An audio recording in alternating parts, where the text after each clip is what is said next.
Hi, I'm Ken Howard, and welcome to the GayTherapyLA podcast. Today, I want to talk about gay men and alcohol, the relationship with the bottle. Over my many years as a psychotherapist specializing in gay men, one of the most frequent issues my clients bring to me is a concern about their drinking or perhaps their drug use. And there's a wide range. Some people don't have large problems with drinking or using, but they have some concerns about it, maybe after a particularly eventful weekend. Others have been self-identified as alcoholics, which is not really a clinical term. In the world of psychotherapy, being an alcoholic is not a clinical diagnosis. It's more of a social name. It's like, being a show tunes queen, that's not a scientific term. Or even addicts. I take issue with the recovery community sometimes when they use the word addict because it can be used as a pejorative. It's like calling somebody a dumb shit. But, addict is not a clinical term either. Dependence on a substance is a clinical term. You can diagnose someone with an amphetamine dependence or an alcohol dependence, but being an addict is a colloquial term. It's not a scientific term, although it can imply that the person has tolerance, has difficulty without the substance. So we use the term alcoholics and addicts just to kind of throw around, but we have to be careful about two things. One, they're not really scientific, and number two, they can be used, the words are spit out of your mouth like watermelon seeds. It can sometimes have a component of not being compassionate to the person that we're talking about when we apply those labels. So sometimes clients will express a doubt or even a curiosity if they have a problem with drugs or alcohol, and if so, to what degree, and then of course, what do you do about it?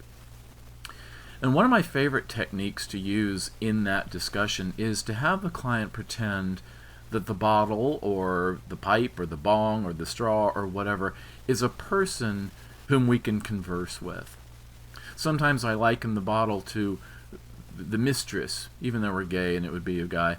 But, we liken it to the mistress that we're having an affair with.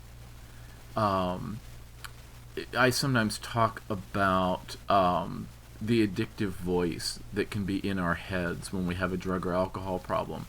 You know me, I'm all about show tunes. There's a show, I think it was from the 1950s, called Damn Yankees, and it refers to the Yankees baseball team in New York. And it's a story about an older guy who basically sells his soul to the devil for the opportunity to be a baseball star. And the devil's envoy is a beautiful woman who seduces the guy named Lola, played by Gwen Verdon. If you saw Fosse Verdon on TV, that was one of her roles. And she was this very sexy redhead with a dancer's body. And she sings a song called Whatever Lola Wants, Lola Gets. It's very sexy and it's very sultry, and she seduces Joe into making the deal and kind of signing on the dotted line, kind of what Ursula does with Ariel and the Little Mermaid, signing on the dotted line to give up her voice. It's called the Faustian Agreement. It comes from Faust. So I sometimes liken the bottle or the bong or whatever, the straw, to the mistress that we're having the affair with, and we imagine that the bottle is having a voice and a mind, and we can sort of converse with it in our mind. We can ask the bottle questions, and it can tell us things, and it can tell us things about our relationship. Now imagine the bottle saying to you, okay, here's the deal. This is what I demand from you. Once a day, you use me with your dinner for a couple of glasses of wine. I enhance the meal, go great with your steak, and you don't feel much effect from me. That's not such a bad scenario. Would you stay in a relationship like this? Probably so. But here's another. Imagine the bottle saying, I got the best of you last night. You were only going out for a couple of drinks and you ended up having 6 of me. You stayed out 2 hours longer than you said you were going to, and the next day you slept in instead of going on that hike with your buddy. You also spent 3 times more at the bar than you had budgeted for this week. That undermines your savings plan for that new car you wanted, and you have a headache all day today and a slight queasiness. Now what would you say then? The relationship has problems. I'm not sure this is the right relationship for you. You can do better. The relationship needs counseling if it's going to work. Now here's another. Imagine the bottle saying, you know what? You lost your driver's license over me, and you're using so much that you're going into work today and your boss is going to fire you for being late or absent too many days lately. You've depleted your savings on drinks and bartender tips. You feel like crap today because you've been hugging the toilet half the night. Oh, and it's a work day, remember. You can't get any work done, but you have to show up anyway because, it's a big day. You're going to get fired today. But I appreciate all the attention you've paid to me lately. I feel like I'm the only one in your life. So you get the picture, right? This is a relationship that needs an immediate and permanent divorce. And the law offices of A&A would be happy to help you negotiate the terms of that divorce. Or maybe that other firm, Smart Recovery and Associates, is also on the case. They're of counsel to the case. Or maybe just outpatient psychotherapy, which has been known to work to achieve sustained abstinence as well. I don't think psychotherapy gets its due because, I've worked with guys who have therapy and AA or Smart Recovery or another recovery program.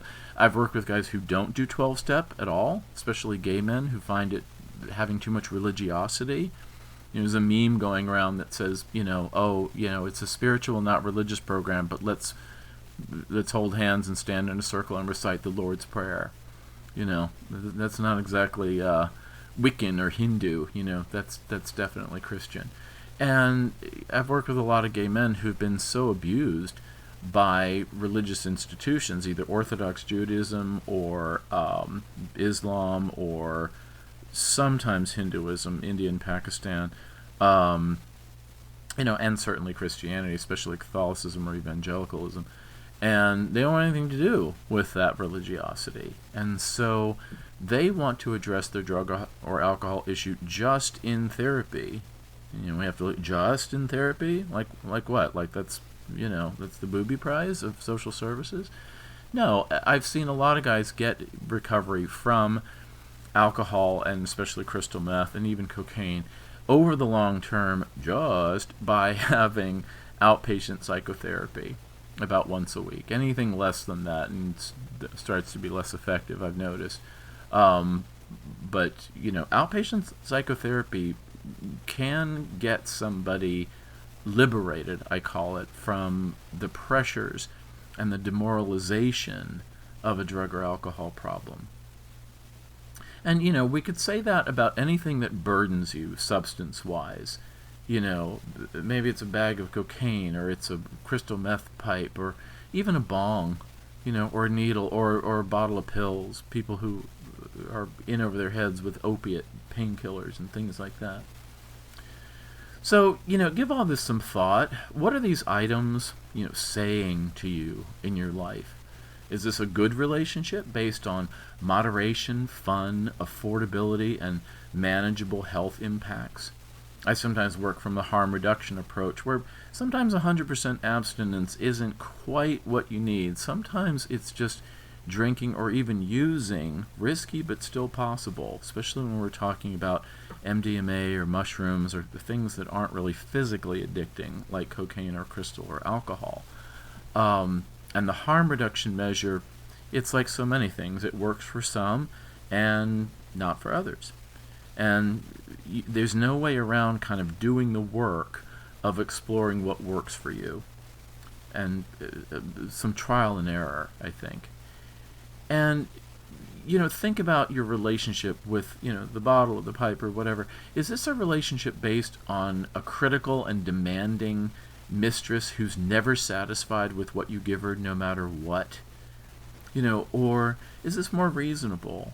If you look at what you've drank or used, and a day or so later, you're top salesman of the year at work, and you're having a good old time, and your doctor gives you a clean bill of health. It's not a guarantee that drugs or alcohol would never be a problem for you, but, there's a lot of people using some of these things recreationally in a certain moderation, and they're fine.